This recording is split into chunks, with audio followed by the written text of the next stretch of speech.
নমস্কাৰ স্বাগতম জনাইছোঁ অন্যটা ভিডিঅ'লৈ মই ভাগ্যশ্ৰীয়ে আশা কৰোঁ সকলো ভালে আছে আমাৰো সকলোৰে বৰ্তমান ভালেই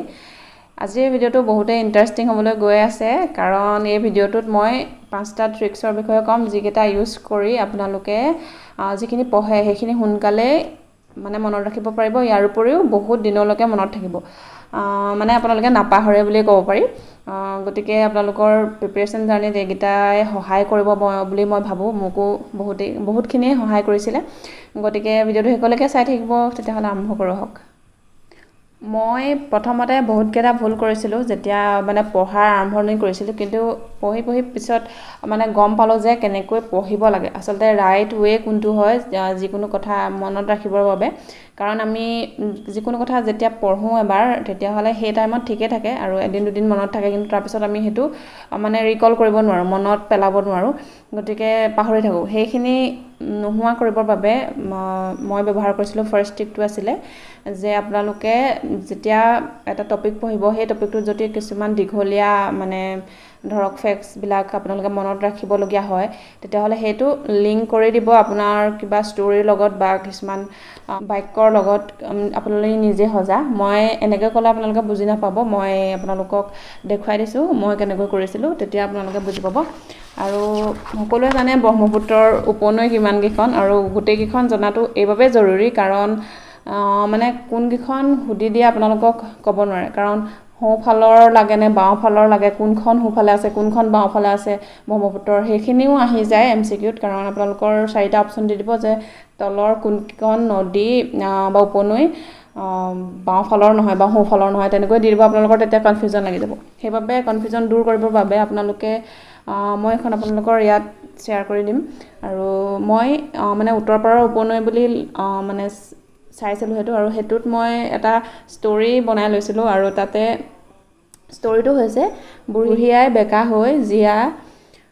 মানে মই এইটো অলপ মনতো ভাবিছিলোঁ আৰু ইয়াতে মনত ভবাখিনি মই মুখতে কৈ দিম আৰু এইটোত আছিলে ষ্টৰীটো যে বুঢ়ী আই বেকা বেকি হৈ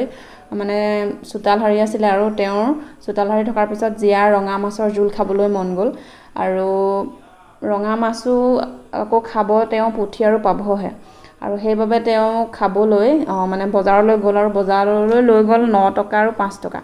আৰু ঠেলা লৈ গ'ল কাৰণ মাছটো ডাঙৰ আছিলে সেইটো কাৰণে ঠেলাত মাছ আনিলে মানুহ এঘৰৰ পৰা লগৰ চম্পাকো দিলে আৰু বুঢ়ালৈ চেঁচা চেঁচি মাছ থলে পাগল হৈ বুঢ়ীৰ গদাৰে ঘিৰা ভাঙিলে বুঢ়াই এই যিখিনি মই নাই লিখা সেইখিনি মনত ভাবিছিলোঁ আৰু এইটো ষ্টৰী আছিলে আৰু ইয়াৰে পৰাই মানে গোটেইখিনি উত্তৰ পাৰৰ উপনৈখিনি গুচি আহে বুঢ়ীৰ পৰা বুঢ়ী হুটি আইৰ পৰা আয়ে আহিব বেকীৰ পৰা বেকা হৈ পৰা বেকী আহিব জীয়া ভৰলীৰ পৰা জীয়াৰ পৰা জীয়া ভৰলী আহিলে ৰঙাৰ পৰা ৰঙা নৈ পুঠিমাৰীৰ পৰা তেনেকৈ পুঠিমাৰী আৰু পাভৰ পৰা পাভৈ 9 টকাৰ পৰা 9 নৈ 5 টকাৰ পৰা 5 নৈ ঠেলাত যিটো মাছটো নিছিলে গতিকে তাৰ বাবে ঠেলা মৰা তাৰপিছত মাছ আনিলে মানুহ এঘৰৰ পৰা গতিকে মানা লগৰ চম্পাকো দিলে মানে চম্পাও যিহেতু আছে বুঢ়ালৈ কি থলে মানে বুঢ়া দিয়া বুঢ়ালৈটোৰ পৰা বুঢ়া দিয়া আহিছে চেঁচা চিচিটোত একে আছে চেঁচা আৰু চিচি পাগলা দিয়াৰ পৰা পাগলৰ পৰা পাগলা দিয়া গদাৰে যিহেতু গিঠা ভাঙিলে গতিকে গদাধৰ আৰু ঘিলাধাৰী আৰু সৰল ভাঙা এইদৰে উত্তৰপাৰৰ যিখিনি আছিলে সেইখিনি মোৰ সম্পূৰ্ণৰূপে মানে মাইণ্ডত আহি গৈছিল আৰু মানে সোনকালে মই সেইখিনি পাহৰা নাছিলোঁ আৰু খেলি মেলি নালাগিছিলে যে উত্তৰপাৰৰ এইখিনিয়ে আছে আৰু যদি অপশ্যন থাকে তেতিয়াহ'লে মোৰ খেলি মেলি নালাগে আৰু তেনেকৈয়ে মই এইটো ছাৰৰ পৰা ট্ৰিক্স পাইছিলোঁ যিহেতু বৰাক নদীৰো আছে উপনৈ আহি যায় যে কোনখন বৰাক নদীৰ উপনৈ নহয় তেনেকৈ বুলি আহিব আৰু তাৰে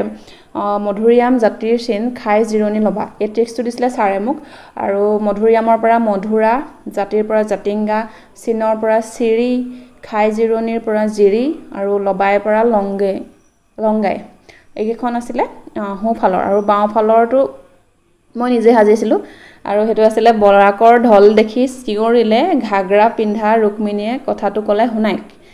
এইটো মই মানে যিকেইটা উপনৈ আছিলে সেইকেইটাৰ পৰাই মই বনাইছিলোঁ আৰু বৰাকৰ ঢল সেইটোৰ পৰা আহিলে ঢলেশ্বৰী দেখি চিঞৰিলৰ পৰা আহিলে চিংলা ঘাগৰা পিন্ধাৰ পৰা আহিলে ঘাগৰা ৰুক্মিণীৰ পৰা ৰুক্মিণী আহিলে কথাটো ক'লে কথাখল শুনাইৰ পৰা চুনাই আহিলে আৰু এনেদৰে কৰিব মানে যেতিয়া আপোনালোকে যিকোনো এনেকৈ বহুতখিনি ইনফৰমেশ্যন যদি আপোনালোকে একেলগে মানে মুখস্থ কৰিবলগীয়া হয় তেতিয়াহ'লে এনেকৈ যদি পঢ়ে তেতিয়াহ'লে লিংক কৰি কোনোবা এটা ষ্টৰি বা কোনোবা এটা তেনেকৈ বাক্য বনাই লয় তেতিয়াহ'লে আপোনালোকৰ মানে কোনো দিন নাপাহৰে সেইটো ট্ৰিক বহুতখিনি আছে কিন্তু তাৰ ভিতৰত আৰু এটা আছে গৰম চিজ বদতমিজ এইটোৰ পৰা আপোনালোকে যিটো টপিক অফ কেঞ্চাৰ আছে কৰ্কট ৰেখা যিটো কৰ্কটক্ৰান্তি ৰেখা মানে যিখিনি ৰাজ্যৰ মাজেদি গৈছে ভাৰতৰ সেইখিনি ৰাজ্য কোনখন ৰাজ্যৰ মাজেদি যোৱা নাই তেনেকৈ আপোনালোকক MCQ আহিব পাৰে আৰু তেতিয়া আপোনালোকৰ যদি খেলিমেলি লাগে আপোনালোকৰ মাৰ্কছ গ'ল সেইবাবে আপোনালোকৰ খেলিমেলি নালাগিবলৈ এনেকুৱা ট্ৰিক্স বনাই ল'ব পাৰে তাৰ মই বনাইছিলোঁ এইটো ছাৰে বনাই দিছিলে গৰম চিজ বদতমিজ আৰু তাতে গড়ৰ পৰা গুজৰাট আহিলে ৰৰ পৰা ৰাজস্থান আহিলে মৰ পৰা মধ্যপ্ৰদেশ চিজ পৰা চৰ পৰা ছত্তীশগড় আৰু যিহেতু চি জ আছে জৰ পৰা ঝাৰখণ্ড আৰু বদতমিজ বদৰ পৰা ৱেষ্ট বেংগল আহিলে তাৰ পৰা ত যিহেতু গতিকে ত্ৰিপুৰা মিজৰ পৰা মিজোৰাম এইকেইখন আপোনালোকে এনেকৈ যদি কৰে তেতিয়াহ'লে আৰু কোনোদিন আপোনালোকৰ তাত গৈ পৰীক্ষাত গৈ পেলাই কনফিউজন নাহে যে চাৰিটা অপশ্যনৰ পৰা কোনটো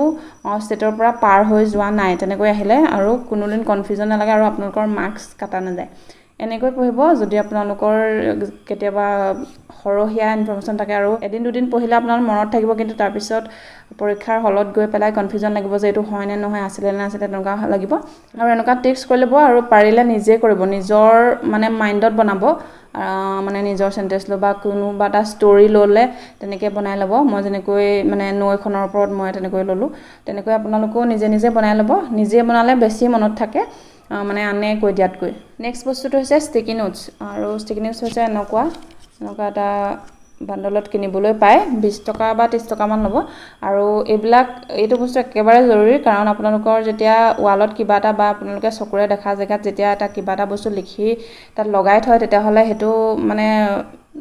কেতিয়াবা বহুতে টেবুলখনত বা কেতিয়াবা উঠা বহা কৰোঁতে সেনেকৈ দেখি থাকে যিহেতু গতিকে চকুত পৰি থকা জেগাত যদি থয় তেতিয়াহ'লে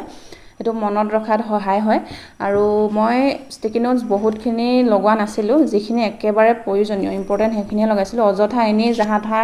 লগাই পেলাই ৱালখন একেবাৰে ভৰ্তি কৰি নেপেলাব কাৰণ তেতিয়া আকৌ তাতে কনফিউজন লাগিব যে মই কোনটো চাম কোনটো নাচাম আপোনালোকে ষ্টিকি নোট লগাওঁতে সাৱধানে লগাব যাতে যিটো বস্তু আটাইতকৈ ইম্পৰ্টেণ্ট হয় আপোনালোকে জানিব লাগে আৰু সেইটো একেবাৰে আপোনাৰ মুখস্থ হোৱা নাই সেইটোহে লগাব মানে জাহা তাহা যিটি একেবাৰে গোটেইখন সজাই নেপেলাব আৰু মানে যাতে আকৌ চকুত পৰোঁতেও যেনি তেনি যায় চকু কাৰণ তেতিয়াও কনফিউজন হ'ব গতিকে যিখিনি দৰকাৰী সেইখিনি লগাব মই আপোনালোকক ফটোখনত দেখুৱাইছোঁ যে যিখিনি মই আঁৰিছিলোঁ বহুত নহয় কিন্তু যিখিনি জৰুৰী একেবাৰে ইম্পৰ্টেণ্ট সেইখিনিহে মই আঁৰিছিলোঁ আপোনালোকেও তেনেকুৱাই কৰিব আৰু এইটো একেবাৰে ল'ব একদম বহুত দৰকাৰী বস্তু এতিয়া 3 নম্বৰ পইণ্টটো আহোঁ 3 নম্বৰ পইণ্টটো হৈছে এনেকৈ আপোনালোকে সৰু নোটবুক এখন ল'ব এইখন বাৰু ডেস্ক নোট হয় আপোনালোকে ডায়েৰীও ল'ব পাৰে সৰু আৰু এনেকুৱা এখন ল'ব যিখনত আপোনালোকে যিখিনি আপোনালোকৰ জৰুৰী ধৰক এনেকৈ যিবিলাক জৰুৰী হয় যিবিলাক চাব লাগে মানে এতিয়া যিহেতু এইবিলাকৰ ফৰ্মুলাবিলাক বহুত জৰুৰী হয় ফৰ্মুলা নাজানিলে আপোনালোকে অংকটো কৰিব নোৱাৰে এইবিলাকৰ গতিকে এইবিলাক জৰুৰী মই এনেকৈ লিখি লৈছিলোঁ এইবিলাক ফৰ্মুলা আৰু ৰুটছ যিহেতু দৰকাৰী গতিকে ৰুটছবিলাক লিখিছিলোঁ আৰু সাইন থিটা কস থিটাৰ যিহেতু এইবিলাক লাগে আৰু এইবিলাক জ্যামিতিৰ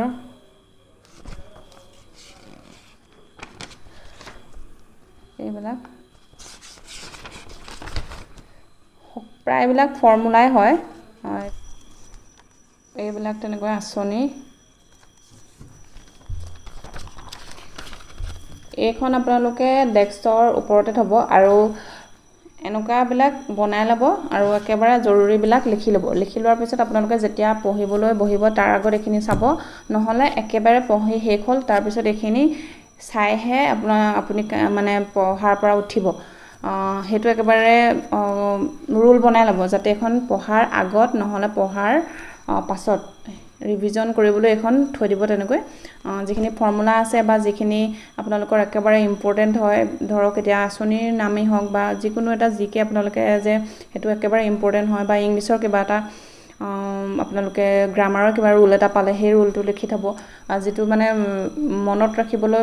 মানে বহুত জৰুৰী হয় সেইখিনি লিখিব আৰু পঢ়াৰ আগত আৰু একেবাৰে পঢ়াৰ পিছত সেই দুটা টাইমৰ এটা টাইমতে আপোনালোকে প্ৰত্যেক দিনাই সেইখন উলিয়াব আৰু ৰিভিজন কৰিব এইটো মোৰ বহুত সহায় হৈছিলে। আৰু 4 নম্বৰ পইণ্টটো হৈছে মেপিং কৰা। মেপিং কৰাটো বহুতেই জৰুৰী আৰু মই সেইটো একেবাৰে শেষৰ ফালেহে গম পাইছিলোঁ আৰু মই তাৰ পিছৰ পৰা মানে সকলোবিলাকে মেপিং কৰিবলৈ চেষ্টা কৰিছিলোঁ আৰু প্ৰায়বিলাকে মই মেপতে কৰিছিলোঁ আচলতে। আৰু এইখন আপোনালোকে চাব পাৰে, এনেকৈ মই মাউণ্টেইনবিলাক কৰিছিলোঁ। মাউণ্টেইনবিলাক কি হয়, নামবিলাক সকলোৱে জানে, কিন্তু কেতিয়াবা কি হয় মানে খেলি মেলি হৈ যায় যে কোনটো মাউণ্টেইন কোনখন ষ্টেটত আছিলে বা কোনখিনিত আছিলে। কেতিয়াবা এনেকুৱা এটা প্ৰশ্ন আহে যে মাউণ্টেইন এটা দি দিব আৰু সেই মাউণ্টেইনটো কোন দুটা পাহাৰৰ মাজত আছে, ধৰক তেনেকৈ দি দিব পাৰে। তেতিয়া মানে খেলি মেলি হৈ যায়। জেগা যেতিয়া একজেক্ট জেগাডোখৰ সোধে তেতিয়াহ'লে খেলি মেলি হৈ যায়। তেতিয়া আচলতে মেপিঙে বহুত সহায় কৰে। এটা প্ৰশ্ন আহিছিলে যে মই প্ৰশ্নটো ঠিক পাহৰিলোঁ, মানে ডিগ্ৰীত প্ৰশ্নটো আহিছিলে গ্ৰেজুৱেশ্যনৰ পেপাৰখনত, যে ইণ্ডোনেছিয়া নেকি, ইণ্ডোনেছিয়া কোনটো দিশত আছে নে কিবা এটা বুলি আহিছিলে। মই ইয়াতে দি দিম বাৰু প্ৰশ্নটো, মানে কোনখন ওচৰত আছে, আন্দামান আৰু নিকোবাৰৰ ওচৰত কোনখন আছে, এনেকুৱা এটা প্ৰশ্ন হ'ব পাৰে। ভাৰতৰ ওচৰত কোনখন একেবাৰে ওচৰত থকা মানে ৰাষ্ট্ৰ হয়, সেনেকৈ আহিছিলে প্ৰশ্নটো। আৰু এইবিলাক থাইলেণ্ড, তাৰপৰা ম্যানমাৰ, এনেকৈ এইবিলাক দিছিলে অপশ্যনবিলাক, আৰু সেইবিলাকৰ ভিতৰত মোৰ কৰিবলৈ বহুতে হৈছে। আৰু আপোনালোকে দেখিব পায় ইয়াতে, আৰু আপোনালোকে দেখিবই যে মই ইয়াতে অকণমানি মেপ এখন আঁকি থৈছোঁ, তাতে আঁকিছিলোঁ পৰীক্ষা হলতে, আৰু তাতে মানে আঁকিয়ে মোৰ মাইণ্ডত হিট কৰিছিলে যে এইটোৱে হ'ব প্ৰশ্নৰ উত্তৰটো, আৰু হয়ো সেইটোৱে হ'ল। আৰু তেনেকৈ মই সকলোৰে মেপ আঁকিছিলোঁ। এইখন যিবিলাক মানে আমাৰ দলং আছে মেইন সেইবিলাক দলঙৰ এইখন এনেকৈ মেইন নদীখনৰ লগত সংলগ্ন যিবিলাক মানে উপনৈ আছে সেইবিলাকৰ নাম যথেষ্টখিনিয়ে আহে বুলি ক'ব পাৰি। আৰু এটা প্ৰশ্ন থাকেই তেনেকুৱা, মানে নৈৰ লগত সংলগ্ন কিছুমান উপনৈ দি দিব, মানে ৰাষ্ট্ৰীয় নৈও দিব আৰু আপোনাৰ ৰাজ্যিক নৈও দিব।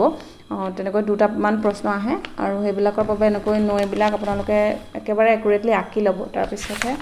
মানে মনত ৰখাত সহায় হ'ব এইবিলাক। এইখন এখন বহুত ইম্পৰ্টেণ্ট আৰু বহুত সহায় হৈছিলে মোৰ। এইখন মানে চাউথৰ নৈবিলাক আছে, মেইন নৈবিলাক, আৰু ইয়াৰ উপৰিও মানে যিবিলাক লেক হয়, লেকটোতো এটা হ'লেও আহিব, এইটো চিয়'ৰ হয় লেকৰ নাম অহাটো, আৰু ক'ত আছে বা কোনখন ৰাজ্যত আছে সেইটো লেক, সেইবিলাকো আহে, বা কোনটো ডাঙৰ লেক কোনখন ষ্টেটত আছে, এনেকুৱাবিলাকো আহে। আৰু বেলেগকৈ নোটছ বনাই লাভ নাই, মানে এনেকৈয়ে পঢ়িব আপোনালোকে। লেকৰ নাম যেতিয়া মনত মানে ৰাখিব, তেতিয়া এনেকৈয়ে আপোনালোকে ৰিভিজন কৰোঁতে আকৌ বেলেগ বেয়া কাগজত, মানে অৰ্ডিনেৰী কাগজত এনেকৈ মেপখনে আঁকি পেলাই আপোনালোকে ৰিকল কৰিব যে এইখন কেৰালাত আছিলে, এইটো কৰ্ণাটকত আছিলে, এনেকৈ পইণ্ট ৱাইজ যি আকৌ ৰিকল কৰোঁতে তেনেকৈ আঁকিব।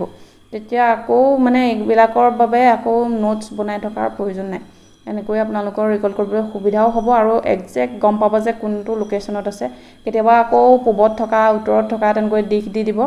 তেতিয়া আপোনালোকৰ আৰু কনফিউজন লাগি যাব। আৰু যিহেতু মানে প্ৰশ্নবিলাক বেছি টান হৈ গৈ আছে, গতিকে একজেক্ট লোকেশ্যনেই সুধিব আজিকালি, মানে কোনো ধৰণৰ তেনেকুৱা ষ্টেট ৱাইজ নুসুধেই প্ৰশ্ন। গতিকে তেনেকৈ লোকেশ্যন ৱাইজ যিবিলাক মানে বস্তু আছে সেইখিনি মানে তাত পুট কৰি সেইখিনি ৰিকল কৰিবলৈ চেষ্টা কৰিব। তেতিয়া মানে কোনোদিন নাপাহৰে সেইখন নৈ ক'ত পৰিছেগৈ, বা কোনখিনিত পৰা ওলাইছে, ক'ৰ পৰা ওলাইছে বা ক'ত পৰিছেগৈ, আৰু কোনটো লেক কোনখন ৰাজ্যত আছে, তেতিয়া নাপাহৰে। লেক বুলি নহয়, যিকোনো মানে ক্ষেত্ৰতে কৰিব পাৰে আপোনালোকে। এতিয়া টাইগাৰ ৰিজাৰ্ভ ক'ত আছে, বা ৱাইল্ড লাইফ চেঞ্চুৰী, বা আপোনালোকে এতিয়া যিকোনো ক্ষেত্ৰত নেশ্যনেল পাৰ্ক আহে যিহেতু, গতিকে সেইবিলাকৰ ক্ষেত্ৰতো কৰিব পাৰে যে কোনখন কোনখিনিত আছে। সেনেকৈ আপোনালোকে মেপিং কৰি ল'ব, বহুতেই সহায় হ'ব, মানে বহুত সহায় হ'ব। আপোনালোকে পিছত গম পাব এইখিনি, যেতিয়া কৰাৰ পিছত মানে MCQ মানে লাইভ চাব, তেতিয়া আপোনালোকে সেইখিনি গম পাই যাব। এতিয়া আহোঁ শেষৰ পইণ্টটোলৈ। যেতিয়া আপোনালোকে মানে পঢ়িব, তেতিয়া প্ৰথম যেতিয়া পৰ্যায়ত পঢ়ি থাকিব, তেতিয়াহ'লে MCQৰ পৰা একেবাৰে আঁতৰি থাকিব। প্ৰথমখিনি MCQ নপঢ়িবই। যেতিয়া আপোনালোকৰ চিলেবাছ মানে 70 to 80% কমপ্লিট হ'ব, তেতিয়াহে MCQ লৈ যাব। আৰু প্ৰথম পৰ্যায়ত লাইভ যে দি থাকে কিছুমান চেনেলে, বহুতে লাইভ দি থাকে, আৰু লাইভত MCQ ডিছকাছ কৰে। সেইবিলাকৰ পৰা আঁতৰি থাকিব, কাৰণ লাইভত আপোনালোকে গৈ তাত বহুতেই টাইম ৱেষ্ট হয়, আৰু বহুত কিবাকিবি এটা প্ৰশ্ন কৰাৰ সময়তে আপোনালোকৰ বহুত কিবাকিবি আলোচনা হয় তাত, আৰু তাতে গৈ আপোনালোকে কমেণ্ট দেখিব, কমেণ্টৰ পৰা আকৌ মাইণ্ড ডাইভাৰ্ট হ'ব। গতিকে সেই ক্ষেত্ৰত লাইভৰ পৰা প্ৰথম পৰ্যায়ত আপোনালোকে যেতিয়া 70 to 80% চিলেবাছ কমপ্লিট নকৰালৈকে সেইবিলাকৰ পৰা আঁতৰত থাকিব তাৰপিছত আপোনালোকে যেতিয়া মানে থিয়ৰি পঢ়িব 70 to 80% আপোনালোকে কমপ্লিট কৰিলে ধৰক তেতিয়া সেই লাইভবিলাক চাব বা কেতিয়াবা মানে মাৰাথন দিয়ে MCQ মাৰাথন তেনেকৈ বুলি বহুত চেনেলে দিয়ে গতিকে সেইবিলাকত যাব আৰু আপোনালোকে চাব যে আপোনালোকে সেই প্ৰশ্নকেইটাৰ উত্তৰ কৰিব পাৰিছেনে নাই আপোনালোকে তেতিয়াহে সেই লাইভবিলাক চাব আৰু পৰাপক্ষত আঁতৰি থাকিব কাৰণ সেইবিলাকত বহুত জিটি আলোচনাহে হয় গৈ বহুত চেনেলত মই দেখিছোঁ যাতা আলোচনা হয় আৰু কমেণ্টতটো ক'বই নালাগে মানে এটা বেয়া কমেণ্ট আহি যোৱাৰ লগে লগে মাইণ্ড আকৌ সেইটোলৈহে বেছি চকু যাব তাৰপিছত আকৌ বেলেগ কথা আৰু পঢ়াৰ কথাৰ পৰা আঁতৰি বেলেগলৈহে যাবগৈ মন বোলো সেইবাবে আপোনালোকে ভাল চেনেল চাব যিবিলাকত MCQ অকল মানে MCQ ডিসকাস কৰে ইয়াৰ উপৰিও MCQৰ যিবিলাক অপচন থাকে সেইবিলাক অপচনো মানে অকণমান ব্যাখ্যা কৰি দিয়ে হেনেকুৱা চেনেল চাব আৰু আপোনালোকে প্ৰেক্টিস কৰিবলৈহে সেই লাইভবিলাক চাব MCQ লাইভবিলাক তাৰ পৰা মানে পঢ়িবলৈ বুলি MCQ বিলাক নাচাব হেতু এটা কথা হয় আৰু এইকেইটা পইণ্টে আছিলে যিকেইটা পইণ্ট আপোনালোকে মানে কৰি পেলাই নিজৰ আপোনালোকে যিবিলাক পঢ়ে সেইবিলাক সোনকালে মনত ৰাখিব পাৰিব ইয়াৰ উপৰিও মানে আপোনালোকে কোনো ধৰণৰ কনফিউজন নালাগে কাৰণ যেতিয়া নেগেটিভ থকা এটা পৰীক্ষাত কনফিউজন লাগে তেতিয়া হলে আপোনালোকে নকৰাকৈ আহিব নহলে এটো কৰি থৈ আহিলেও ভুল হৈ আহিব সেই ক্ষেত্ৰত বহুত মাৰ্কস কমি যায় সেইবাবে হেতুৰ বাবে এনেকৈ পঢ়াটো বহুতে জৰুৰী কনফিউজন দূৰ কৰি গতিকে এখিনি আছিল ভিডিওটোত আৰু আপোনালোকক আকৌ নতুন এটা ভিডিওৰ সৈতে লগ পাম এনেকুৱা টিপছ আৰু ট্ৰিক্স শেয়াৰ কৰি থাকিম আৰু মইও এডিআৰই 3.2ৰ বাবে মানে প্ৰিপাৰেচন চলাই আছো গতিকে আপোনালোকক মোৰ লগতে আপোনালোকৰো জাৰ্নি কমপ্লিট হ'ব গতিকে এইটো ভিডিও এখিনিতে সামৰণি মাৰিছো বাই বাই